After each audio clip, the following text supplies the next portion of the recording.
The Marine Tech Expo is going virtual this year.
Welcome back to Marine Tech Expo. In this session, we're looking at greener energy, including some of the latest developments in offshore wind farms and tidal power.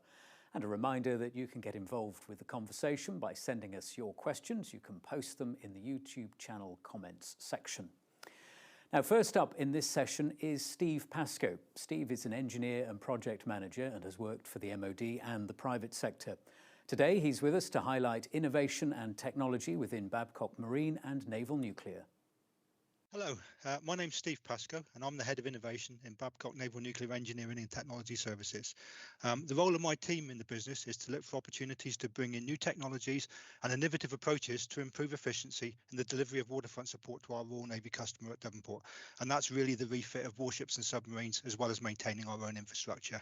The use of image analytics is one such innovation that we've been looking at, and we're investigating it to see how it might give us benefit in managing the support of our customers' warships and submarines. And the purpose of this presentation is really to give you a very brief overview of our progress to date. So, as described in the bullets on this slide, Babcock, as you can imagine, is well versed in the conduct of visual inspections, and that's to determine really the material condition of assets. And that could be, the inside of a ballast tank of a nuclear submarine. It could be the hull of a warship, or it could be the condition of the dockyard infrastructure itself. And that might be things such as big buildings like the frigate complex, down to the masonry of the seawall itself. In terms of the surveys themselves, it usually involves a suitably skilled person visually inspecting the asset with their eyes, of course, and making an informed decision on its material condition. For example, has the paint coating failed? Is there rust? And if there is rust, how much rust and how extensive is it?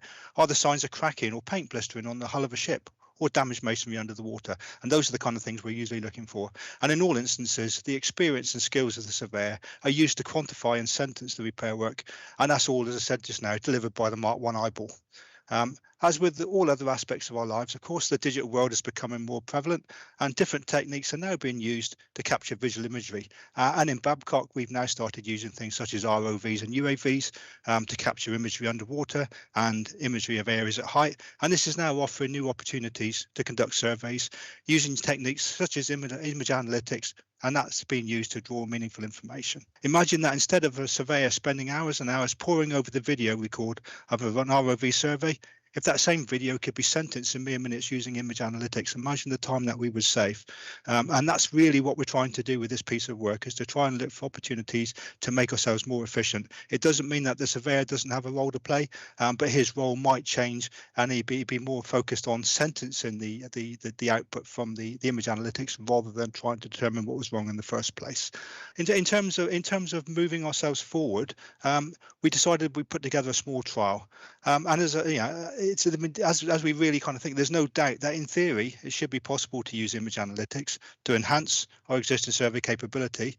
But as I always say, the proof's in the eating, and therefore we decided to conduct an early trial to see if image analytics was capable of delivering what it purportedly says on the tin. So in order to keep the classification of the trial to an acceptable limit, because bear in mind, our customers' assets are classified, it was decided that we'd use something of our own, and we decided to use the Devon Sampson floating crane as our test bed. And you can see the picture of the Devon Sampson crane in the right-hand side.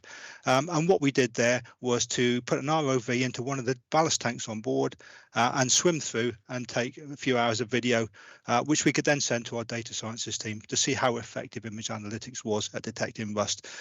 bottom left-hand picture is an ROV image inside of the tank, and you can see it's the water's very clear, and the tank looks to be in remarkably good condition. So how does it work? Well, the thing is, you need to train, and it sounds strange, but you need to train the image analytics algorithm rather, to look for whatever it is you want it to find. So in this instance, we wanted it to find rust. So what we did was actually train the image analytics algorithm to identify rust. And that's it. That requires feeding the image analytics software with loads and loads of examples of what rust might look like. So what kind of texture is it? What kind of color is it? What does it look like? So that we could then get the image analytics to run through our video and be able to accurately say, or hopefully accurately say, that's 99% rust, that's 5% rust, and give us a really good understanding of what we have compared to what we actually see from the video. In this instance, as you can see from the picture at the bottom right as well, scatter usually occurs when you're flying ROVs around in confined spaces, and it's where the sediment stirs up from the bottom of the tank, and that can impinge the ability of the image analytics to detect rust. So therefore, it's important that we understand how much scatter there is as well, which affects the probability of rust detection. So in terms of techniques for image analytics, there are a number of ways that we can do that. So what we have to do is to train the algorithm to look for various things. So the first thing we want it to do is to be able to classify the image. So is that image that we're looking at actually what we've asked it to be looking for? So if we look in the top left-hand corner, for example, is that rust? And the image analytics says, yeah, based upon what it's been trained, that's 100% rust. We then use color extraction, and that removes unwanted color. So if you look at the top right, you can see that the color extraction has taken all the color away apart from where the rust is to make it clearer.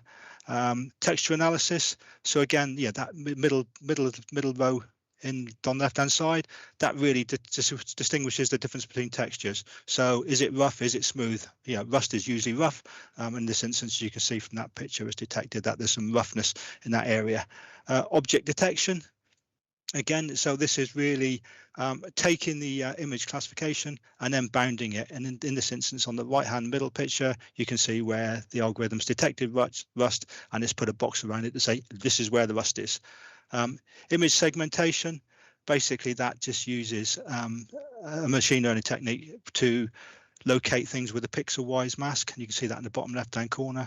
And then finally, optical character recognition, and that's usually taking the optical characters from, in this instance, the ROV imagery, so it tells you the depth, the temperature, all of those kind of things, and that gets included as well. So as you can say, there are a number of different things. It's not just a question of looking for something and finding it. There's a number of different elements to this that make it actually work. So I'm now going to play you a short video from the ballast tank of the Devon Sampson.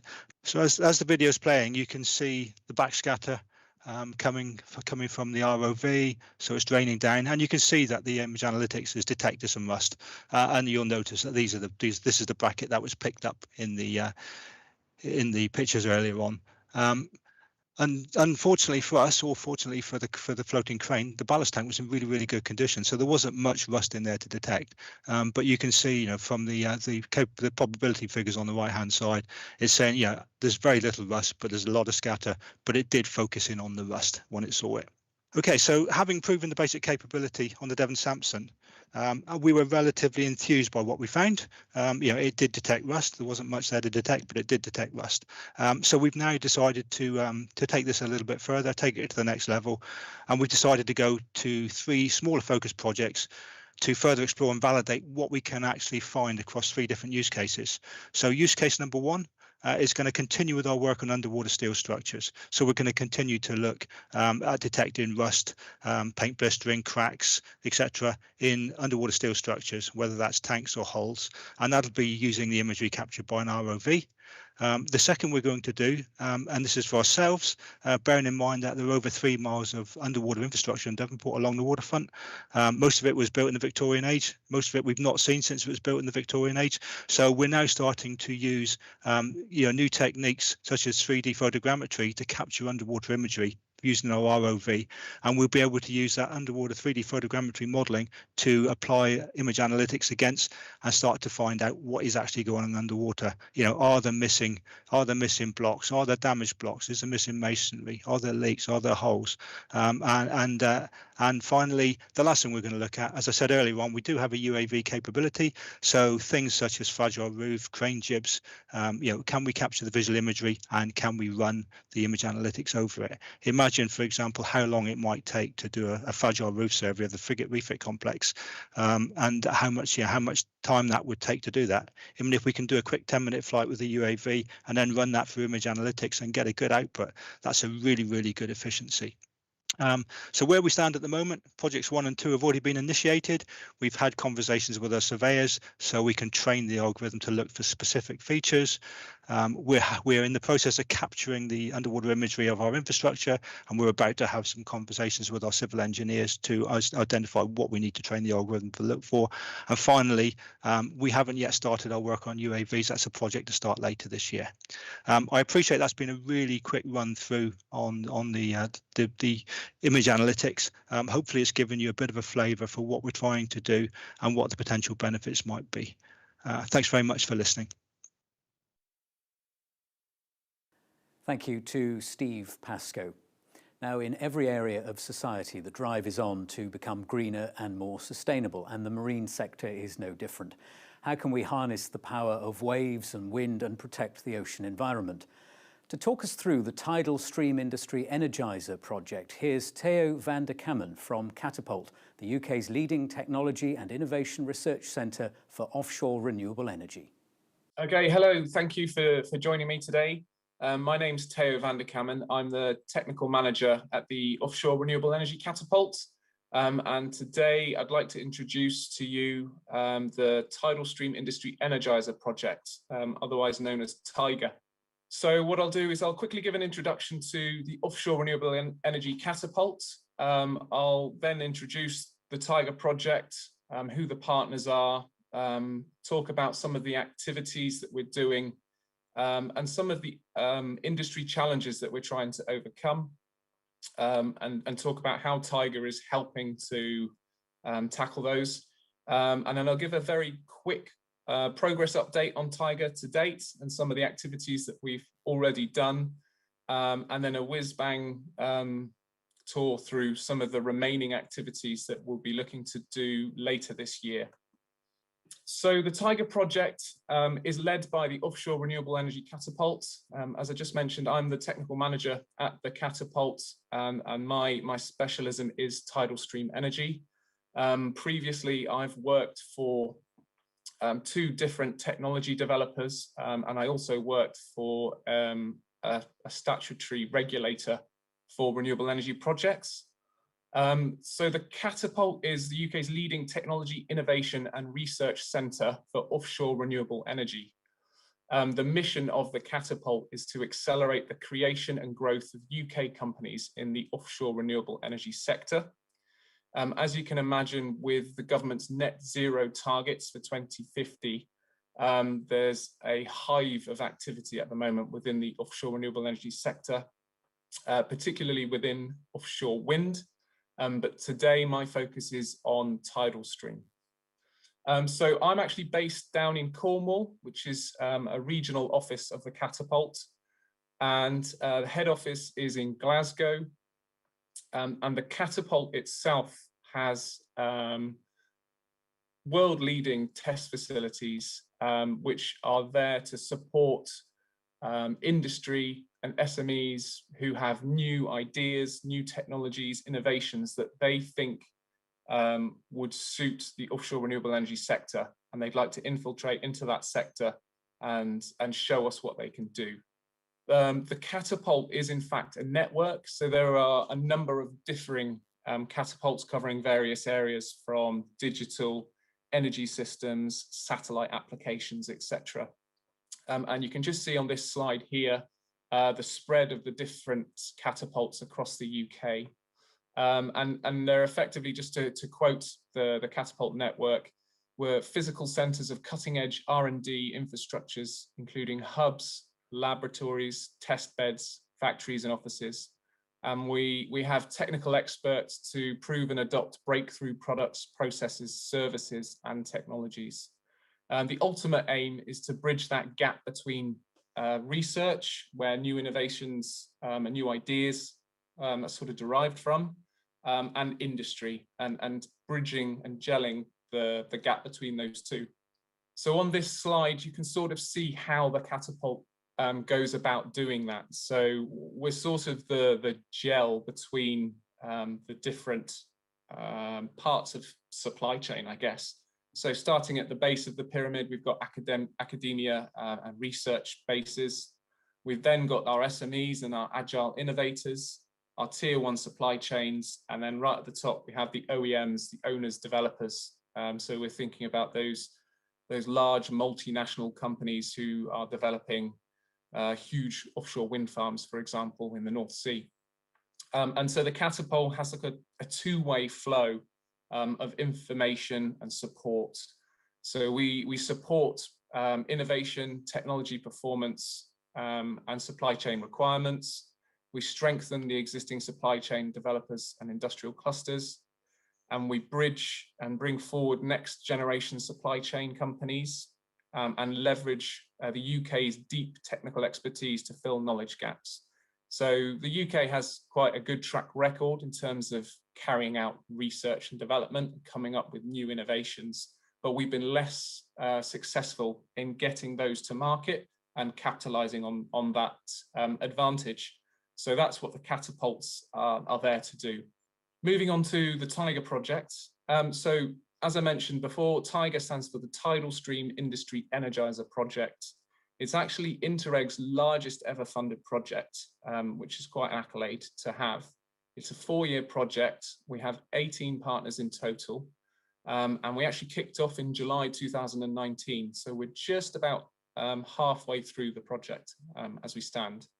So on this slide, hopefully you can see on the map on the right-hand side here, the dark green shaded area is actually the target area for the Tiger project. So these are the regions who have actually contributed to the funding for Tiger and where we aim to spend the majority of our funding. That being said, we're not bound by that, that shaded area. We do go through to work with companies in other regions, and we have a number of partners who sit outside of that area as well. On the map, you should also just about be able to see the tidal sites where we are actively either aiming to gain consent or we'll be deploying technologies, removing technologies. So we have the Ramsey Sound project off of the southwest coast of Wales. We have the PTEC site and also the Yarmouth Harbour demonstrator site on the Isle of Wight. We have the La Ras Blanchard, where there are in fact 2 array sites within one location. We have the Pampol Brayhat test site, which is a site owned by EDF. And we have the Morbihan Gulf, right at the south, at the bottom of the picture you can see there, where Sabella are seeking to gain consent and deploy 2 Sabella turbines. In terms of the partnership that we have, we've got 6 universities, 3 based in the UK and 3 in France. We have 2 regional agencies to help us with the dissemination and reaching out into supply chain. And we have 6 technology stroke project developers. So because the tidal industry is relatively young, it tends to be technology developers who develop their own project pipeline at this stage. And within Tiger, we have 7 sites in total, so 7 different areas of varying activities. So what is Tiger about?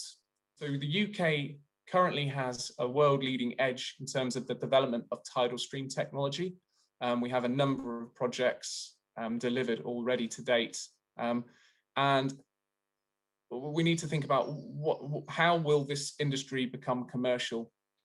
And there are a number of barriers as to why the technology or the industry hasn't commercialized just yet, but we very much believe it's on the cusp of doing so. First and foremost, we're talking about relatively new technologies. Yes, we've been deploying one-off turbines you know, for a while, but the learning curve that we have to go through is still relatively young. So the costs of these one-off prototypes are high, very high. As you can imagine, the first car that was ever made was probably extremely expensive. The same is here for these one-off prototypes. In the UK and in France, there's a barrier in terms of route to market. So if the technology is expensive, the electricity that it produces is also relatively expensive in comparison to the more mature technologies like offshore wind. So we need to leverage support from the governments who want to invest in this industry and establish it in their within their remits. So we're looking to governments to support the sector.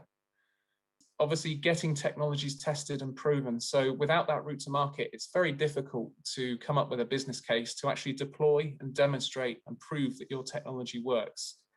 So the route to market and getting technologies in the water and tested are sort of linked. This graph on screen is actually an extract from the Offshore Renewable Energy Catapult's 2018 Wave and Tidal Cost Reduction Pathway Report.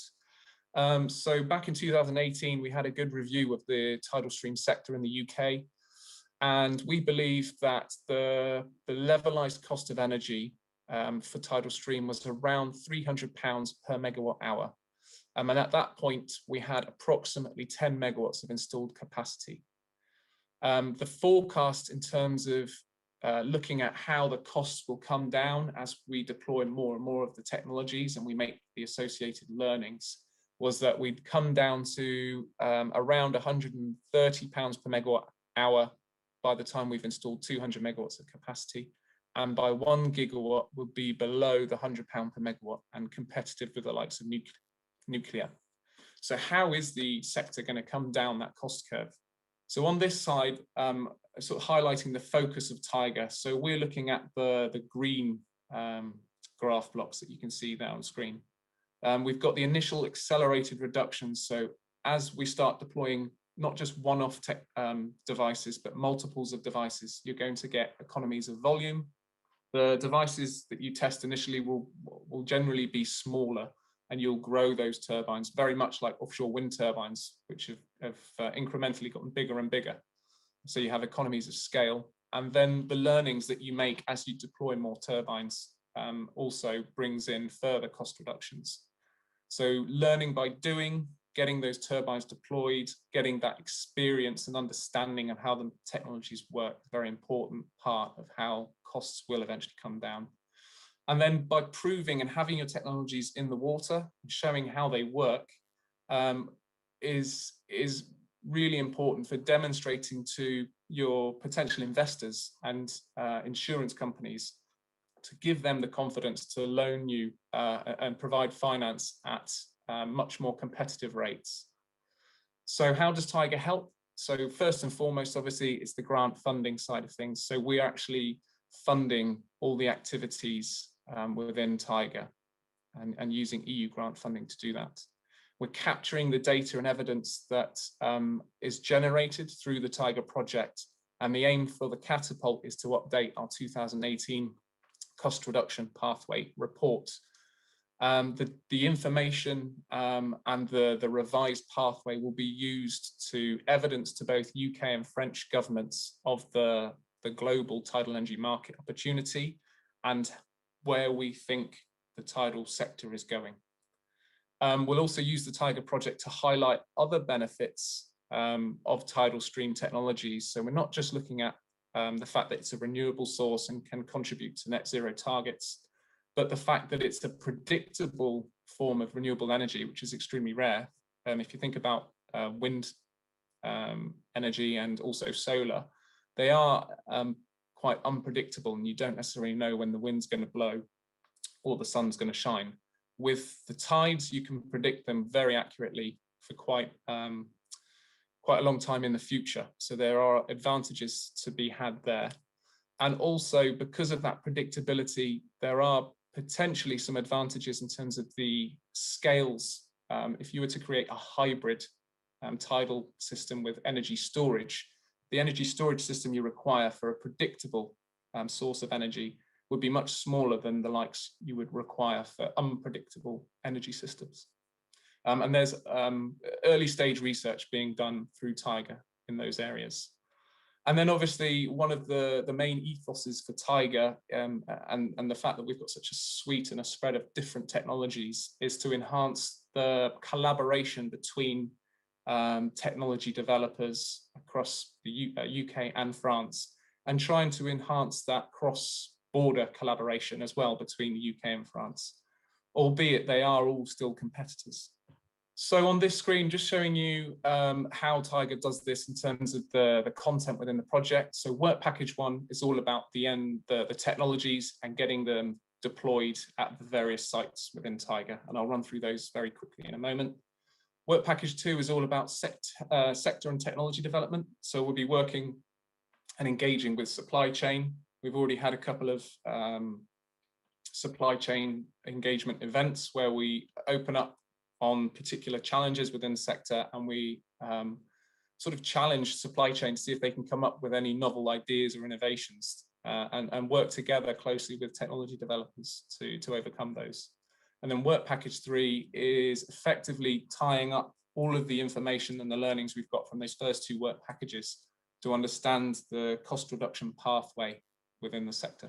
So just very briefly on this slide, you can see on the map on the left-hand side, the sites that we have, but more importantly, the different technologies that are involved within Tiger.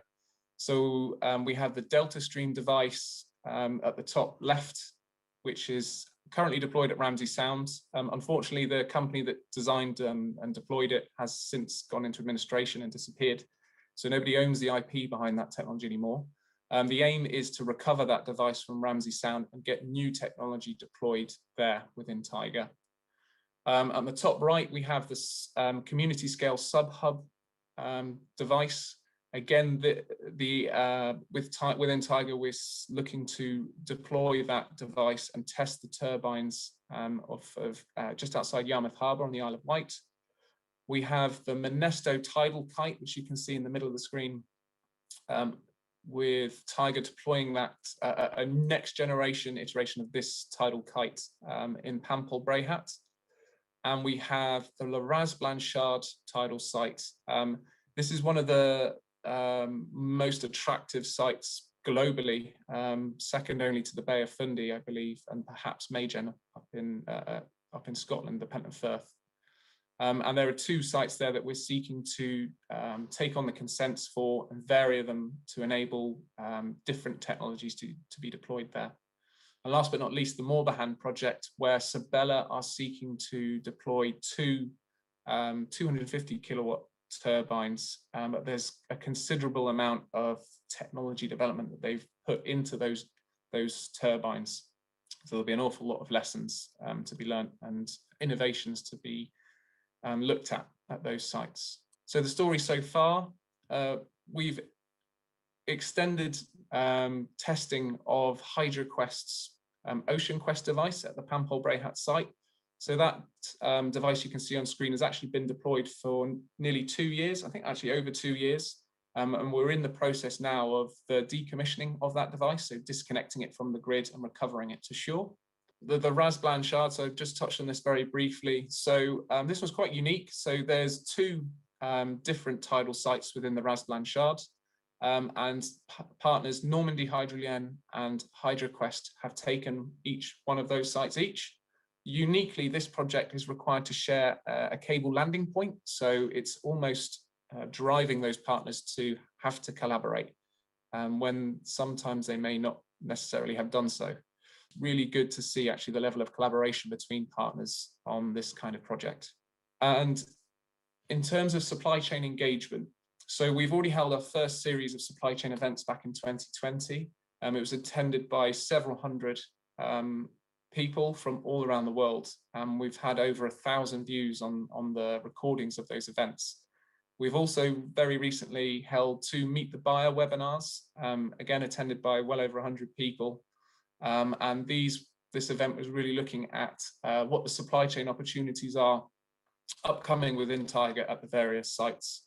And we also have site data packs containing further detail on each of those projects as well, just opening up really and providing a bit of limelight for supply chain to go, well, what's that project all about? All of that information can be found on the Tiger website, along with the recordings of those events. A key success, less tangible, but nevertheless still very important, is the fact that we've been referenced and mentioned by UK government when they're looking at revenue subsidies. So with the net zero targets that the UK government have, they're very much thinking about how they're going to achieve those goals. We have an all-party parliamentary group for marine energy. BEIS has got or carried out a consultation on the CFD, which is a type of revenue subsidy. And there was also an environmental audit committee consultation, which Tiger fed into all of these. And we're actually just waiting for confirmation as to whether or not Tidal Stream will have guaranteed access to the contracts for difference later this month. So if there's a positive outcome there, it's really good news for the sector, and really good that Tiger was part of that process. And a key success as well is the enhancement of cross-industry and cross-border collaboration, which I touched on before. So there are draft heads of terms I've seen doing the rounds for a UK-French Marine Energy Council. And the council's a sort of industry representation who will support building the case for support for the tidal sector. And it's all about knowledge sharing. So as I said, the UK has the lead at the moment, but we want to share the knowledge and learnings that we've built up with our colleagues in France. Technologies, developers sharing between themselves as well. So I've seen evidence of that. I can't really provide much detail on that, but it's the first really that I've seen where competing technologies are actually starting to collaborate and talk about how they do things and what innovations they're using. And then developers also, so in the shadow of COVID, the vessel market has become highly competitive, particularly with a booming offshore wind industry. So it's become more difficult actually for much smaller projects like these to secure vessels to deploy and retrieve technologies. So we've actually seen a new collaboration here where developers come together and say, well, if we come together and provide a bigger package of work, then we're more likely to secure a vessel. So we've seen evidence of that also. So what's going to happen in the remainder of 2021? Recovery operations of the Delta Stream turbine from Ramsey Sound later this summer. We'll also have the recovery of the HydroQuest device from Pample Brayhat. The QED Naval's community scale sub hub will be towed from Pembroke Dock, where it's currently having a refit, to the Solent, where it will have turbines integrated and eventually deployed at the test site outside of Yarmouth Harbour. And the consent variation for one of those Ras Blanchard sites is also anticipated for later this year, if not early next. So if anyone else would like to learn more about the Tiger project or find out how they can work with us, collaborate, and perhaps share some of the knowledge that we're gathering, please do get in touch. And please do take a look at our website, which is www.interregtiger.com. You'll find all sorts of resources on there, from the events that we've delivered in past to all sorts of information on the projects themselves and the technologies. So thank you very much for joining me today. Here are my contact details, so please do get in touch. Thank you. Thank you to Theo van der Kammen. Now, from tidal power to wind energy, Trevor Hardcastle from Frontier Technical is our next guest. Trevor's presentation is entitled Off-Grid Floating Offshore Wind. There is good and solid focus on offshore wind at utility scale. This presentation is focusing on those that have not got grid connection, so off-grid consumers. Today, offshore renewables has been focused on utility use, shallow waters, fixed foundations. However, the move is towards floating foundations. It's widely understood nowadays, but for the majority of the world, that solution isn't really viable. The reasons are the water is too deep for small-scale floating offshore wind. There's a high challenge at the moment with fossil fuel dependency.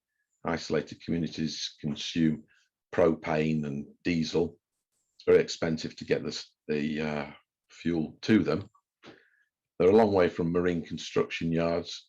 There's no real current economically viable solution.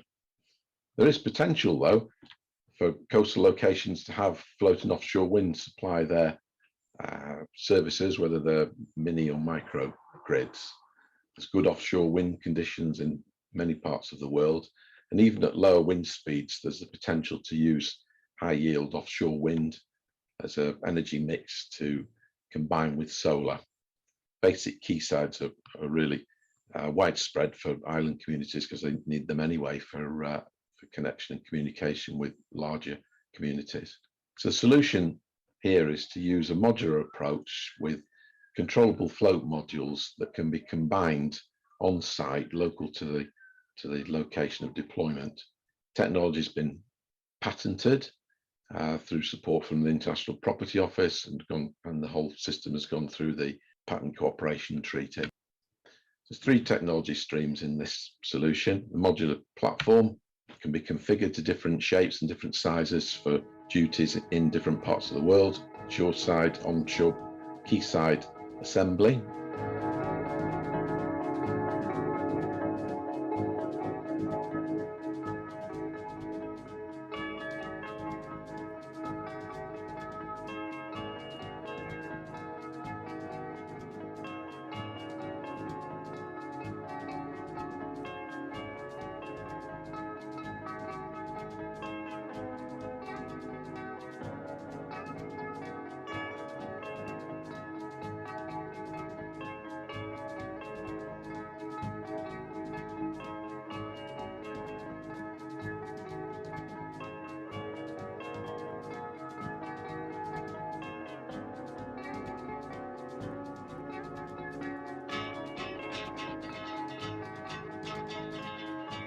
Marlin Star is a project that is currently in progress. It's halfway through at the moment.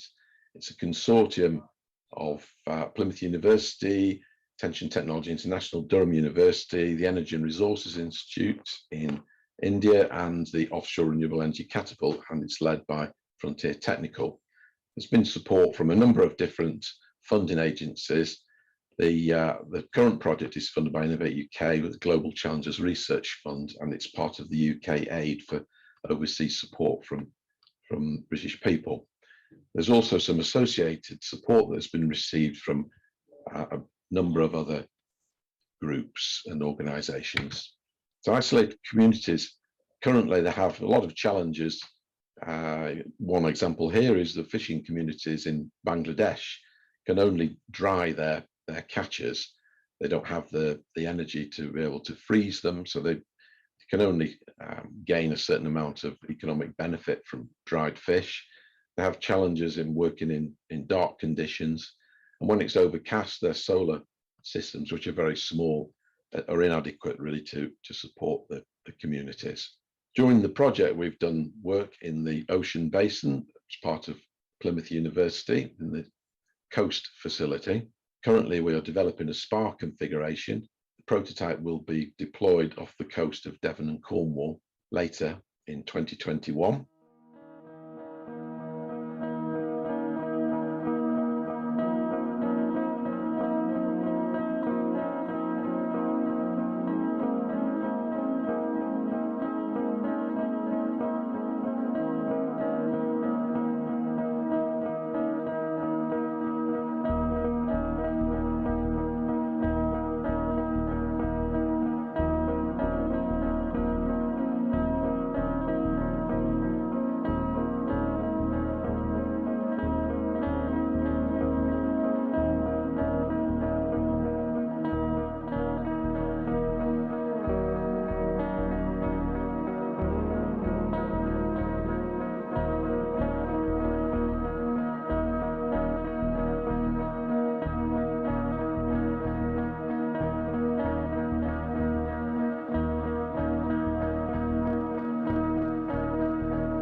second technology stream is the subsea tug. This is intended to provide high power for underwater construction of larger platforms. It consists of a propulsion module, 3 controllable float modules, 2 energy storage modules, and a compressed air module.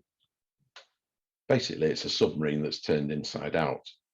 All these modules fit within ISO shipping containers. The purpose of the subsea tug is underwater construction, being able to counter the effects of the current, surface swell, and any tidal loads on an assembly. Similar to the subsea tug is the energy transfer shuttle. This is intended to transfer the stored energy from a floating energy platform to a shoreside storage station. At the shoreside transfer or storage station, the energy is then transferred into smaller packets of portable equipment that can be distributed to local communities.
Thank you to all those involved in the project to date and all the work that has been done in the last 3 years.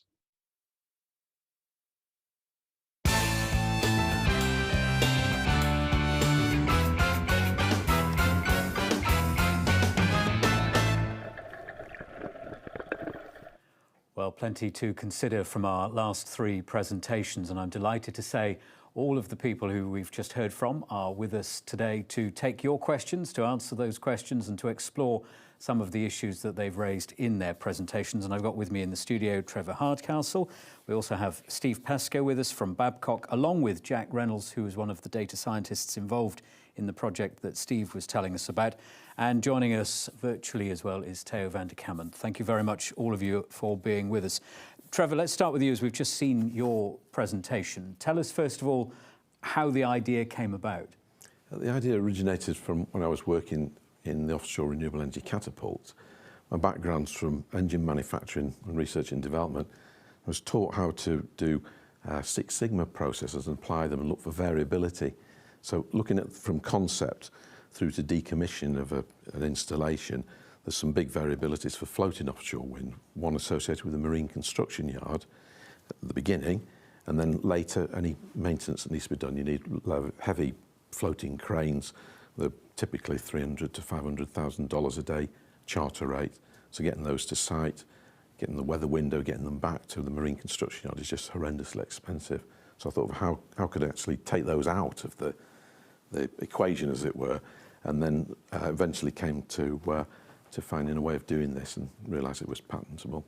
And we've seen in your presentation some of the ways it can be used. Are there other ways in which the technology can be used, other applications for it? Yes, very much so. There's opportunities in the water sector for desalination, for bowsers, for transporting clean water to poor areas, and also for tidal barriers for protection against flooding. And then there's other uses such as typhoon warnings for security and potentially even for defence as well. Let's bring Steve in at this point from Babcock, Steve Pascoe. To tell us what the motivation was for developing the technology you showed us in your presentation. Okay. So as part of the innovation team, one of our roles is really to look for the next greatest thing. We've done a lot of work in the past few years looking at capturing digital imagery from ROVs and UAVs, and it was a logical next step to think, well, what can we do more with the image that we've captured other than just pour over it using the Mark 1 eyeball and doing it in the same way as we've done it before, albeit from a digital nature. And it was just fortuitous that we had Jack in the team as a graduate at the time who had done some work on machine learning at university. And we decided that we'd put a little pet project together to see if we could explore a little bit more about how we might use machine learning and image analytics to help us understand better our visual imagery.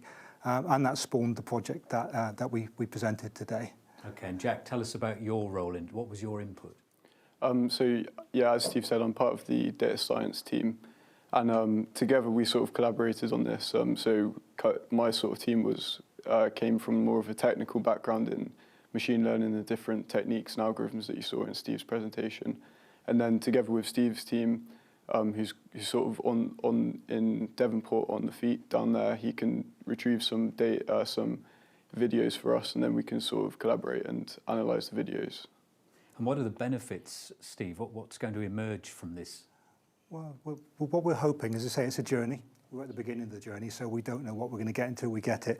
But our hope is that we can get more accurate and quicker surveys done using the machine learning compared to what we might have done traditionally. That's not to say the role of the traditional surveyors is defunct by any means. There's still a role for them in helping us sentence the information and to define the work packages as a result of what we found. But it certainly will hopefully speed things up and hopefully make it more accurate and hopefully to provide us with a digital output in terms of this is what's wrong with that particular piece of structure that you're looking at. We found umpteen instances of rust. We found this, we found that, and this is the outline of the package of work that needs to be addressed. We'll talk a bit more about the technology and how it works as we go along, and any other questions we'll take from our comments section coming in on the YouTube channel. I just want to bring in Theo van der Kammen at this point to talk about some of the issues you raised in your presentation. And I just wanted to explore, first of all, where the UK fits in terms of the development of offshore renewable energy in the global stage? Where is the UK's role? In terms of offshore renewables in general, I'd say we're very much at the forefront. We have the North Sea. There are significant offshore wind farms, installed, operating, and growing bigger and bigger every day. In terms of marine energy, the UK has always been in the lead in terms of research and development, coming up with these ideas and coming up with those projects to develop those ideas and test them. And so the Tiger project's very much about making the most of that advantage that we have and trying to plant that industry here in the UK. There's going to be a look at how you move this forward. I mean, you said in your presentation, I think you're on the cusp of moving to the next stage. But what needs to happen next? What are the key drivers of moving this forward now, do you think? So it's really important that we enable technology developers, project developers to produce projects and technologies and keep progression, installing these new machines, improving them, installing them again, and learning from that. And making sure, in doing that, the cost of these technologies are going to come down. We need a subsidy to support these new nascent technologies.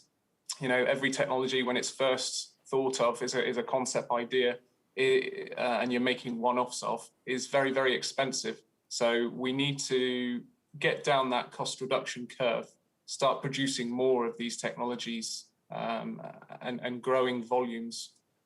There are positive signs, though. It sounds as if there's a lot of government interest. And tell us a bit more about the cross-border work that's going on, because in a time when Brexit has obviously happened and various things are settling down after Brexit, how is the cross-border relationship working? Yeah, that's right. So it's EU funded, Interreg funding, so it's European funding at heart. And the project's all about cross-border collaboration. So we work very closely with our French colleagues. There are French technology developers as well as UK-based technology developers and a Swedish one to add into the mix as well. And Tiger has a whole range of different concepts. So we're not focusing in on one particular design concept. We've got floating turbines, we've got gravity-based sat on the bottom of the seabed turbines, and we even have a tidal kite which flies through the middle of the water column. So we wanted to make sure that we capture all the different ranges of technologies. And the UK and France are in a similar situation. We've got plenty of coastline and opportunities to be had from tidal stream. And in terms of the political position, there's been a bit of a bump in the road since probably 2018. So we've been working very hard since then to try and make the case and convince both the UK and French governments to support the sector with a route to market, so a revenue subsidy. And we're on the cusp of hopefully achieving that here in the UK and also in France. It strikes me there are lots of technical and engineering opportunities that could emerge from this. What scope is there for businesses, other businesses, maybe on the fringes of this technology to get involved? There's lots. There's an awful lot, actually. We're really keen to hear from the tiniest SMEs, all the way up through to the OEMs. We want to learn about exactly what it is you can do, whether it's a service or a product. We very much would like to hear from you, to the extent that we recently did some Meet the Buyer events, which I touched on in my presentation. So if you take a look at those events, there's a bit of insight into the upcoming opportunities for companies to get involved. Not to mention there on our website, there's even more information on the particular projects. Again, you'd learn a lot more about what those individual projects are getting up to and what your opportunities might be. More questions for you to come. I just want to come back to Trevor at this point and come back to your presentation. You showed us the modular solution. Obviously, this technology would be working in some very isolated, very remote areas. How suitable would the modular solution be for typhoon conditions, let's say? During the project, we've had support from the Carbon Trust through the the Energy Accelerator Programme. So we've been having discussions with organisations in the Philippines, researchers, and we've connected up with Plymouth University. So it's quite likely we'll be doing some typhoon testing in the coast facility in Plymouth, for example. But everybody in the East Asia is looking at typhoon-proof turbines and platforms at the moment. We've not been really concentrating on the UK, but it's certainly something that we will be looking at.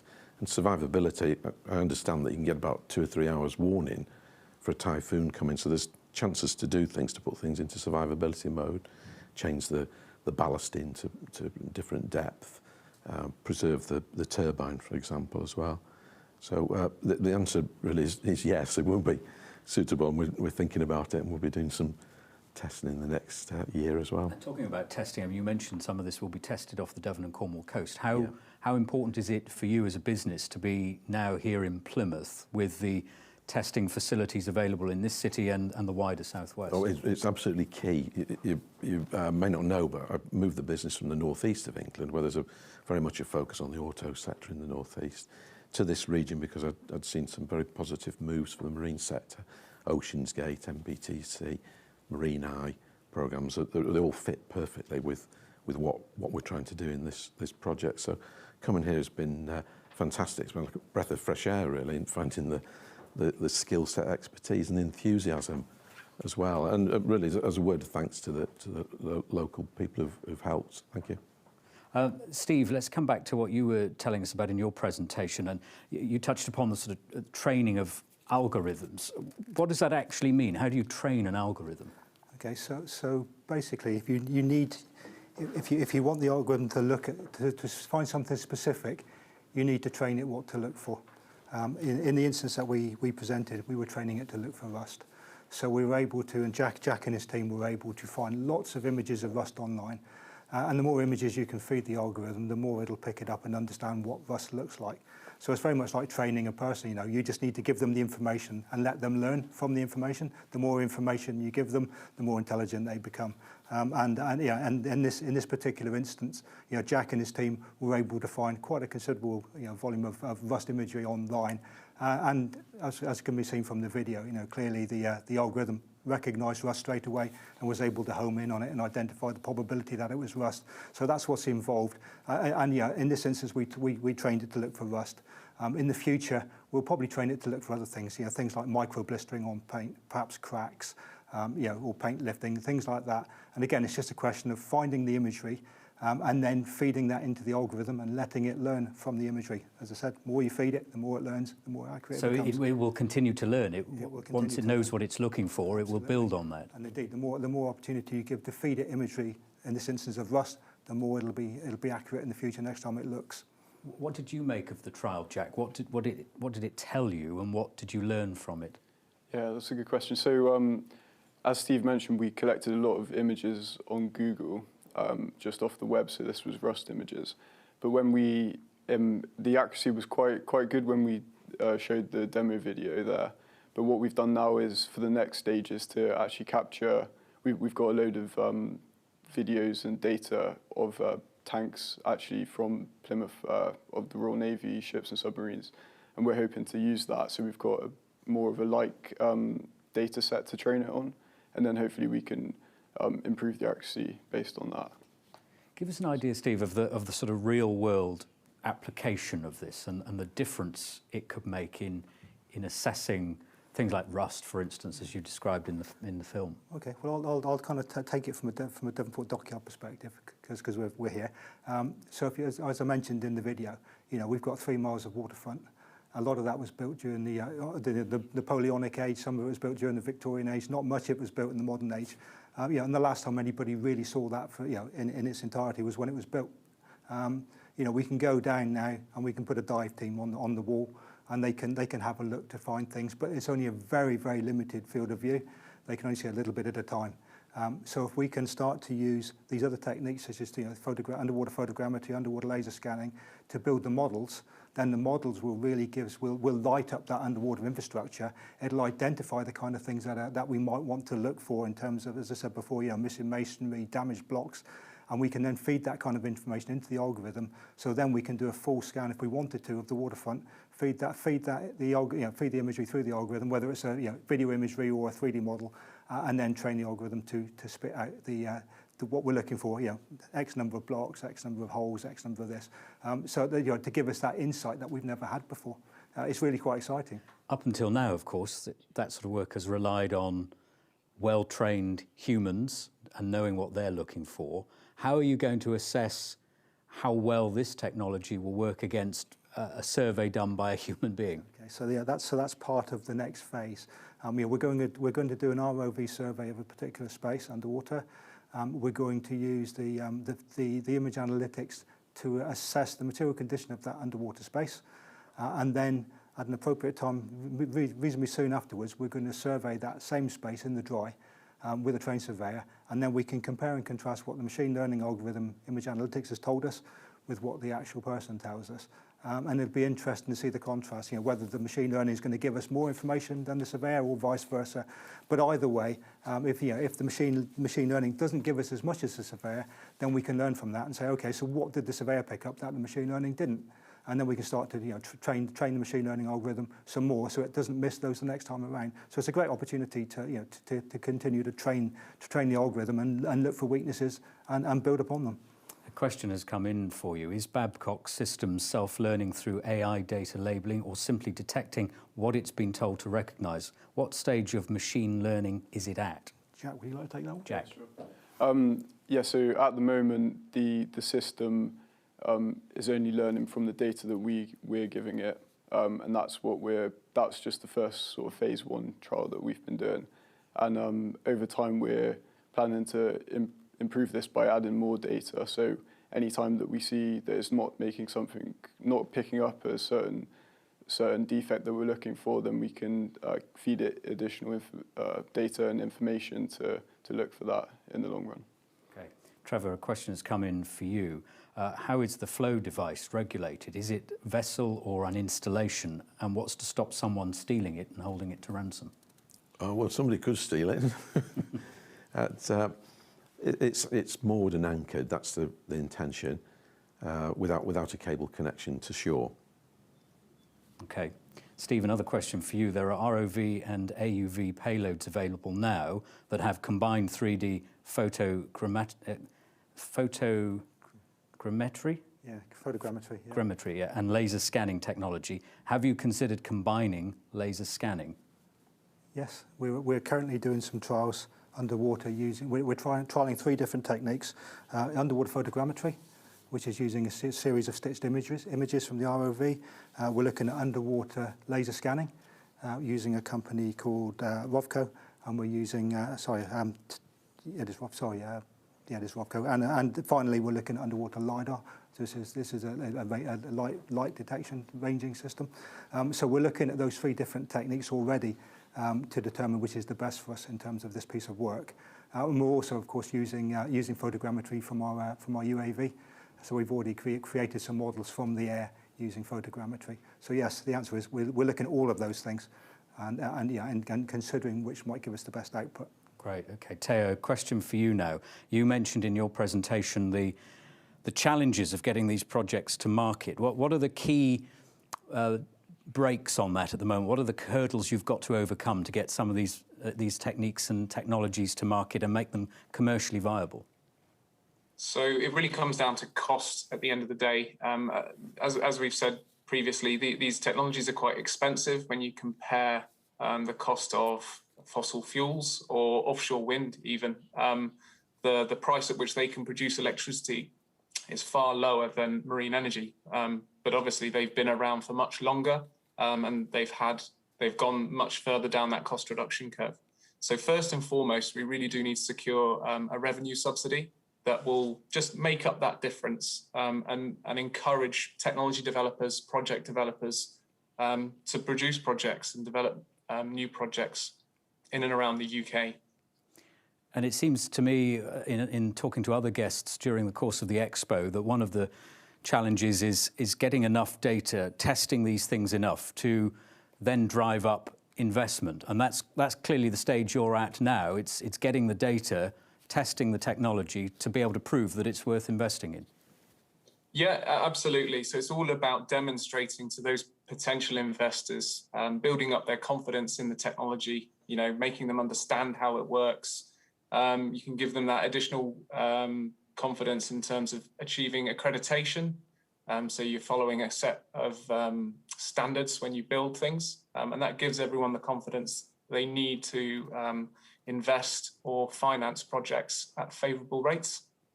Another part of the cost reduction challenge is linked to what Steve's just been talking about. So there's a huge drive within marine and offshore wind for autonomy and robotics and AI.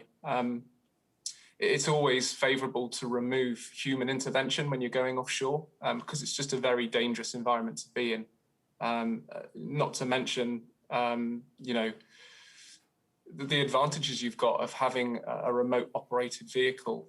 And it's exciting, not only for tidal stream, but for the wider marine sector. So in your view, some of the technology that Steve's been describing and that they've been developing at Babcock could be crucial to helping further advance the tidal energy projects you've been talking about. Yeah, and Trevor mentioned this as well. Offshore vessels are very, very expensive when you're having to deploy large structures offshore. So where you can avoid having to use those, great. With tidal stream, you're deploying a machine in very harsh environments, in high tidal streams, very, very challenging to have a boat on station.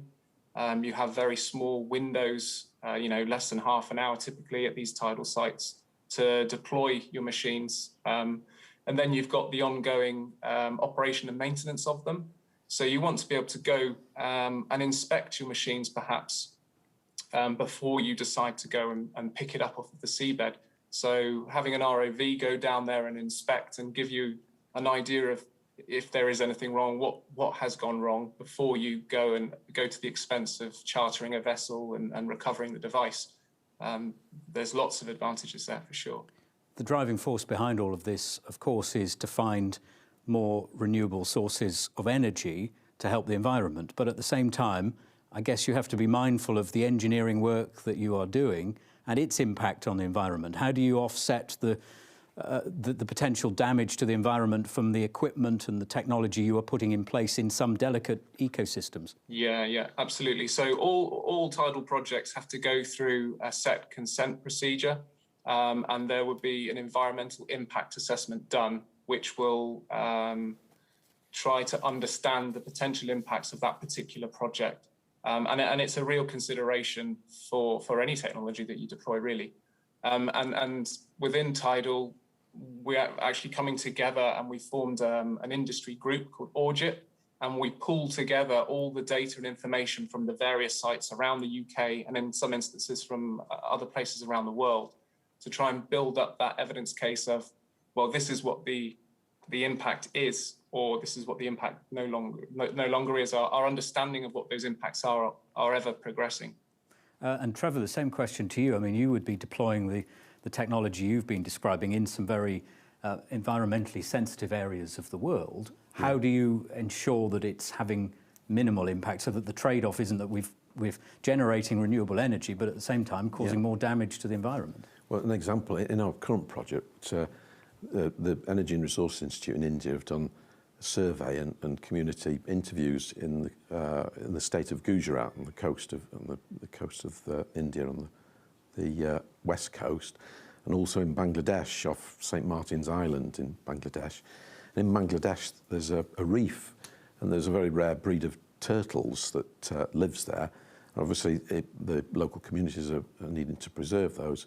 So we've looked at water depth, for example. So selecting where you would put your project, in this case, we're considering a spar type, which would have 3 anchors and 3 mooring lines. We'd go to a water depth away from the reef so that the fishing communities can use the energy for shoreside use, but also for refrigeration of catch of fish, which saves the fishing folk coming back to base when they've got a full catch. So they can leave them out on the platform, keep them in a good state, and then collect them later. So you have to consider all these sort of underwater things as well. But Yeah, it depends where you locate it. So I think that's the short answer. You mentioned in your presentation the operation and maintenance of these systems, and how would they be carried out in these remote locations, the operation and maintenance of them? Well, entirely differently to the approach that we're having to take for large-scale offshore wind, like we see in the North Sea. We're not having specially trained technicians or intend for the local communities to maintain themselves. So there's a number of companies, including some in this region, that are helping us put together proposals for equipment that can be operated by very low-skilled persons. And when I say low-skilled, I'm talking about people that may have a very limited education because of the state that they're living in. The people are cooking over wood fires. They can't study at night. The children, for example, because there's no usable light, or it's very limited. So they're hampered in what their knowledge is. But basic control systems and the fishing community actually maintaining things themselves with the non-fishing communities as well. So in our project, there's gender equality and social inclusion is a major part of the funding we've had from the Global Challenge Research Fund. And just an example, there's a lot of females in poor parts of the world that are having to cook in confined spaces, inhaling fumes from wood burning, contracting diseases and losing their lives early, basically because they're cooking for their families. And so we're looking at electrification. There's a lot of work has been gone on in the UK aid for this, but the energy source is not strong enough through solar. So we'll be filling that gap, and with the distributed energy, taking it out to the isolated communities, whether they're fishing right on the coast or they're inland a little bit. We'll be using different modes of transport. We've been doing research on that. So it could be motorcycles, could be cars, it could be trucks for larger things, but it's all about a whole system. So we're studying that at the same time in the project. A question that's come in, which I think is probably aimed primarily at you, Theo, but we might get the thoughts of the others on the panel in a moment. But the question is, if the UK no longer has access to EU opportunities such as Interreg, is there a plan B if cost reduction doesn't get to the price level to realise UK ORE aspirations? Yeah, so in the run-up to Brexit, there was a bit of a concern about access to funding for research and development. I'm pleased to say that the UK has secured access to the follow-on to Horizon 2020, which is called Horizon Europe. It's not a particularly big fund. I think it's about 10 million euros, but that will come into play towards the end of the Tiger project in 2023. So there's quite a neat overlap there that we can move on to the next tranche of EU funding. Okay, and Trevor, you talked a bit about some global funding a moment ago. In terms of funding for this, money's coming from all over the world. But what are the challenges, particularly in a pandemic? Getting the message out there and trying to raise the funding and get the investment and test the technology. How much of an effect has the pandemic had on it? It's had a significant effect. We've had some of our funding clipped because of overseas development aid as a policy. I mean, it's understandable why, but we've had to reconfigure. In a way, it's turned out that we've had to design something that's more economical. So it's been a sort of plus in a strange way.